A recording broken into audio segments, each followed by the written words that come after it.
बिस्मिल्लाहिर्रहमानिर्रहीम। अस्सलाम वालेकुम दोस्तों। नीलम चिड़िया और आग। सुंदर बिन वाकई बहुत ही ज़्यादा सुंदर और खूबसूरत था। चारों तरफ कुदरत ने अपनी खूबसूरती बिखेर दी थी। कुल कुल करते झरने और खूबसूरत चमकीली हरी भरी घास ऐसे लगती थी जैसे जंगल में किसी ने कालीन बिछा दी हो। इन मनाजर को देखकर जानवरों और परिंदों के दिल बाग बाग हो जाते थे। हर तरफ रंग बिरंगे फूल थे जिन पर तितलियां और भूरे मंडलाते थे। ये कहानी उस जमाने की है जब लोगों को आग का पता न था। जैसे ही शाम होती लोग गुफाओं में चले जाते। इस वक्त लोग पूरी तरह माहौल पर मुनहसिर रहते थे। कच्ची जड़ें, कनक, फल फ्रूट, पत्ते, सब्जियां और बगैर पके हुए गोश्त लोगों की ग़िज़ा थी। लातादाद दरख्तों की वजह से शाम से पहले ही जंगल में अंधेरा छा जाता था। सुंदरबन में एक गहरा तालाब था जिसका पानी जानवरों और परिंदों के पीने के काम आता था।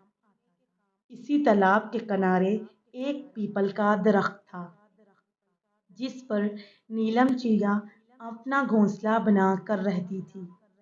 सभी जानवर इसी तालाब पर पानी पीने आते थे, इसलिए नीलम चिड़िया से सभी जानवरों की दोस्ती हो गई।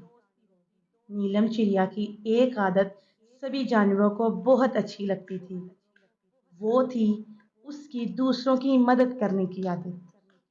कोई परेशानी में हो वो फौरन वहां पहुंच जाती थी। कोई शिकारी जंगल में आ जाता तो वो उड़ते हुए जोर जोर से चीं चीं की आवाजें बुलंद करती और सभी जानवर समझ जाते कि कोई खतरा है और वो अपनी हिफाजत करने लगते। नीलम चिड़िया के घोंसले में बहुत अंधेरा था और इसके बच्चे बाहर जाने की जिद किया करते थे। ऐसे में उसकी एक ख्वाहिश होती कि काश कहीं से रोशनी की एक किरण आ जाए।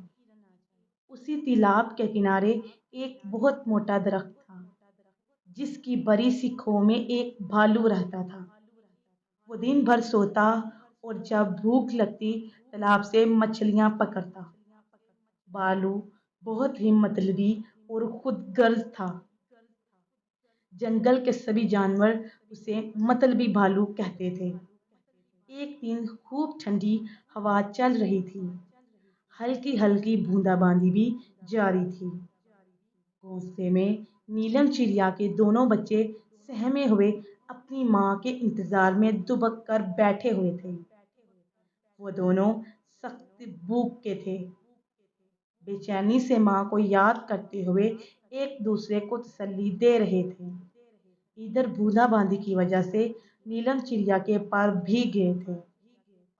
वो बहुत मुश्किल से घोंसले तक पहुंची, बच्चों को प्यार किया, इन्हें खाना दाना खिलाया। बच्चे माँ से लिपट कर रोते हुए सो गए। अभी दोपहर का पहला ही पहर गुजरा था। रात नीलम चिड़िया को पके हुए खाने की खुशबू आने लगी। इसने अपनी गर्दन घोंसले से बाहर निकाली, इधर उधर का जायजा लिया तो वो हैरान रह गई कि भालू की खो में ढेर सारी लकड़ियां रखी हुई हैं और आग जल रही है और वो मज़े ले लेकर मछलियां भूनकर खा रहा है। नीलम चिड़िया को रोशनी देखकर बड़ी खुशी हुई। वो भालू के पास आई और उसको रोशनी और आग की मुबारकबाद दी और बोलू, मियाँ भालू, तुम्हारे पास तो ढेर सारी लकड़ियाँ हैं, एक मुझे भी दे दो, मैं भी अपने घर में रोशनी कर लूँ और खाना भी पका लूँ। मतलबी भालू ने नीलम चिड़िया को डांट कर वहाँ से भगा दिया। रात भर नीलम सो ना सकी। वो सोचती रही कि सारी दुनिया अंधेरे में डूबी हुई है। अगर भालू थोड़ी सी आग दे दे तो लोगों का भला हो सकता है। ابھی وہ یہ سوچ ہی رہی تھی کہ اسے ایسے لگا جیسے سوکھے پتوں پر کوئی چل رہا ہے۔ اس نے گردن گھونسلے سے باہر نکال کر دیکھا تو کیا دیکھتی ہے کہ شہر بھالو کی گپا کی طرف بڑھ رہا ہے۔ سخاوت سخت سردی کا موسم تھا۔ درخت کی کھو میں آگ کی گرمی کی وجہ سے بھالو بہت گہری نیند سویا ہوا تھا۔ تب ہی نیلم چڑیا نے چین چین کا شور مچایا۔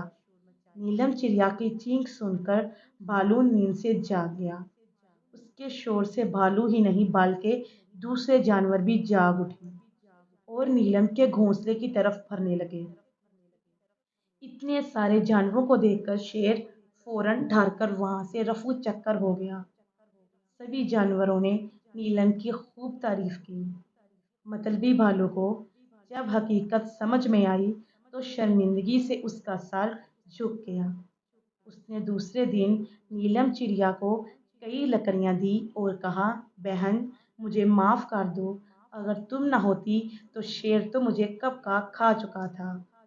اگر آج میں زندہ ہوں تو وہ تمہاری ہوشیاری کی وجہ سے۔ لو یہ لکڑیاں آگ جلا کر اپنے گھر میں روشنی بھی کر لو اور کھانا بھی پکا لو۔ اور ہاں نیلم بہن تمہارا بہت بہت شکریہ۔ نیلم چڑیا نے کہا، بھالو بھالو شکریہ کی کوئی بات نہیں، ایک دوسرے کی مدد کرنے میں ہی سچی خوشی کا راز پوشیدہ ہے۔ یہ تو میرا فرض تھا کہ میں تمہیں باخبر کروں۔ میں تمہارے کسی کام آ سکی یہی میرے لیے بڑے اعزاز کی بات ہے۔ بھالو بہت روحان سا ہوا اور اس دن کے بعد جنگل کے سبھی جانور کے ساتھ مل جل کر رہنے لگا۔ وہ اپنی گپھا میں سے کسی نے چند جلتی ہوئی لکڑیاں نیلم چڑیا کو دے دی۔